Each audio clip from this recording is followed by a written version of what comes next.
Well, hello and welcome back to the Rescue Saga workshop, and this week it's a video about the workshop itself. We've done major work inside with new lighting, we've painted it, there's lots of new things to see, so let's get stuck in and give you a garage workshop tour.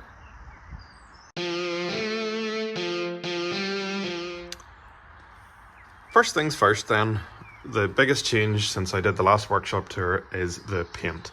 I've spent a great deal of time, emptied the whole garage out, and I've painted the four walls and the ceiling. So the four walls were done with Sandtex exterior masonry paint. The hope is that it'll be quite resilient to dirt and any sort of rubbing up against it or marks and so on, and it seems to have stood up quite well so far. The whole thing needed 2 up to 3 coats in places, and I'm sure you'll agree that it has made a great deal of difference. Really reflects the light around and just makes it a so much nicer place to be. I have the lights on in a minute, and I'll talk about those lights right now, or in a second or two. But even with the lights off and just natural light flooding in, you'll agree that it's so nice and bright. And most of the time I don't even bother turning the lights on in here, just need the daylight coming through. Next thing that you may notice, 4 LED strip lights. So these have been, I got these from Screwfix, which if you're in the UK is a hardware store. These are their own brand, and I think they were just less than £30 each, which I thought was a bit of a bargain. I've wired them in myself, so there were originally 2 tube lights, where these around here and here. So I took the electricity from the tube light, put it through these connectors and wired them in that way. Overall, I think the 4 strip lights do use slightly more electricity than the old incandescent fluorescent tube lights, but it's marginal and the brightness is revolutionary. Unfortunately, when I took this fluorescent tube light off, there were still 2 holes left in the ceiling. So I've put expanding foam in those at the minute, and then I'll cut them flush and I'll paint over the top, and it won't be just as obvious. But I'm not a plasterer, but I'm happy enough with how that has turned out. So really total cost was about 100 and, say including the wiring and so on, say £130 for the lights, and I think the paint was about £210, so it was about £80. So all in and around £200 just for the major changes, and I think that has been quite revolutionary. Down on the floor, my last garage, those of you who remember it, I had painted it with garage floor paint, and it was run seal, and it looked great when it went down, but very quickly it started to flake and lift. I had prepped the floor as best I could, but I think it was the preparation that had really let the floor down. Now I would love a real fancy garage floor in here, but it's a 6 by 6 metre double garage. My rough estimates by online research is probably going to be somewhere in the region of £800 to £900 to really make it nice. And to be honest, that's money I'd rather spend on the Land Rover or making things in the lathe. You know, that's not money I'm prepared to spend on a floor. So the floor is going to wait. I'm going to get a big rubber mat to put onto the Land Rover because it likes to sweat power and drop oil. That's it. The carpet will go eventually. Put a rubber mat on it there, and that'll be that. My problem with tire paint, or floor paint even, you drive a vehicle in with warm tires, say the lawnmower or the Land Rover, the tires sit on the paint and lift it. It just doesn't work. The epoxy stuff seems to be really good, but this house has been up for about 40 years. I think there's a lot of oil in the floor. I'm not sure if it would really work. And again, expense. So we're going to stick with the normal floor as it is at the minute. Last time I did a garage tour, the workbench was up against this wall. That was always sort of a temporary measure because that was really the only wall that it fitted against. And I needed the Land Rover in this side. I wasn't really sure where to put the workbench. I did quite like it here because I was able to get it full length. There were units all along the back here. I'll hopefully put pictures in, but there were units vertical along the back here, so I took up that wall. There's services running in behind this box, so I lose that corner. And there's a radiator over here, even if I wanted to put the Land Rover on the other side. So really the workbench, if it wasn't going to be there, it was going to be here.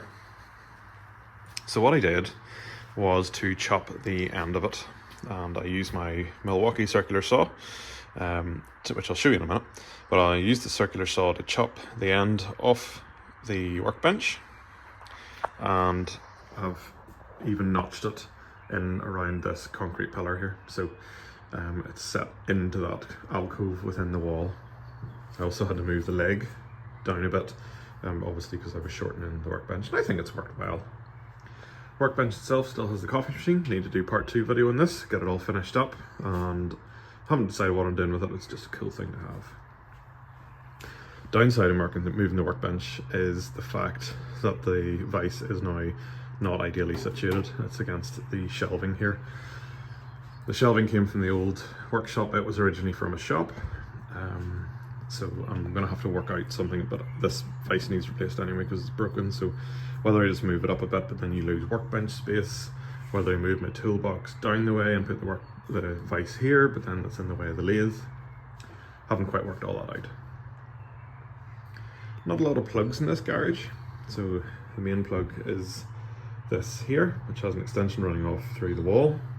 So what I've done is I've put a 4-gang here on the front of the workbench, and that allows me to run the battery chargers for the power tools and the lamp there down onto the workbench.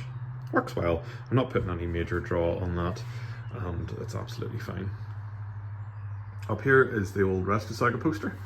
The Land Rover as it was when it was black, the MG when I owned that, and the Morris Minor hasn't really changed much. Quite nice having that up there. I'm trying to keep the walls as plain in here as possible. These blobs in the wall, I'm not entirely sure what they are, but I didn't go chipping away at them too much in case I damaged the walls. Down this side, nice big poster up there on the wall, and I'll show you this picture towards the end. I have bicycles. At the end of the day, this is a family home. Bikes are up on the wall. Old part of the rowing boat. You probably remember that from the old garage. And a very heavy duty shelf. I have 6 brackets on this. I wanted to really make it as heavy duty as I possibly could.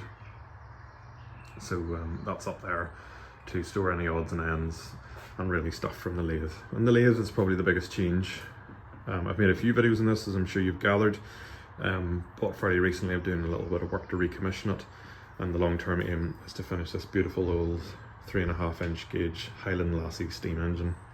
It's going to be a long road. I'll make sure I make videos of it all, but the lathe is in, and I put this mirror behind, not because I like to look at myself, but because the lathe throws oil, and it throws it right up the white wall, and that was the cheapest thing. I just found it in the house, so stuck it on the wall and it'll do. Now, it's a glass mirror, and it's vulnerable for stuff flying off it and hitting it. If it breaks, it breaks, and it's not the end of the world. It was free, so I'll come up with another solution, maybe like a panel of perspex or something along there, but I think it looks all right.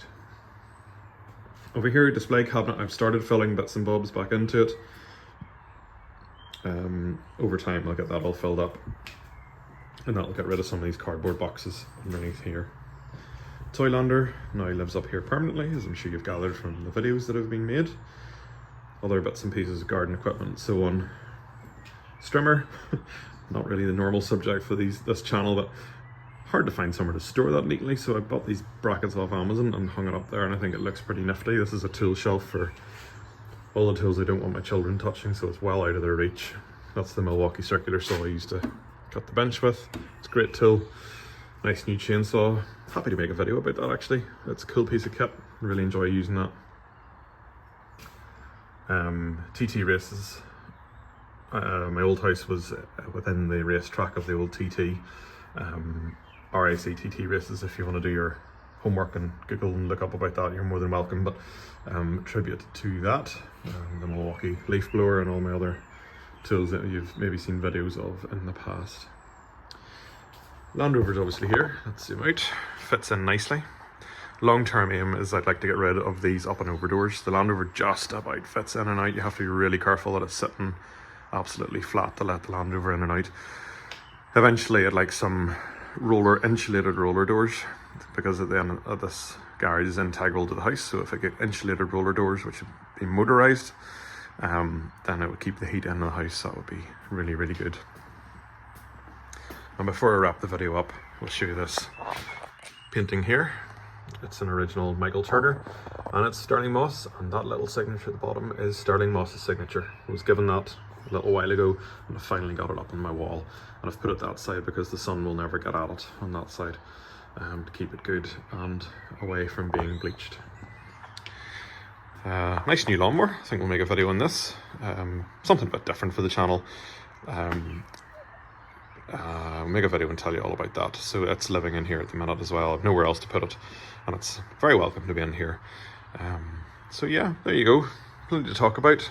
Who knew you could make a whole video about a garage? But you all seem to like these video tours, and they seem fairly popular, and the lighting and paint upgrades have really made this smart. This is all what I wanted to do to my last garage, and I'm so glad to be able to do it to this one at long last. So I think we'll stop that video there, wrap it up, and I'll catch you soon. Thanks very much for watching this tour of the Rescue Saga workshop. As I'm sure you'll agree, all the improvements like the new paint and new lights have really made a huge difference to the garage and the workshop in general. I really hope you've enjoyed the video. Thanks for watching. You can find me on Facebook and Instagram as well. I reply to all my comments on my videos, and please give me a thumbs up and hit the subscribe button down below. Helps me grow the channel and helps me make better videos for you to watch. So once again, thanks for watching, and I'll catch you again next week. Cheerio!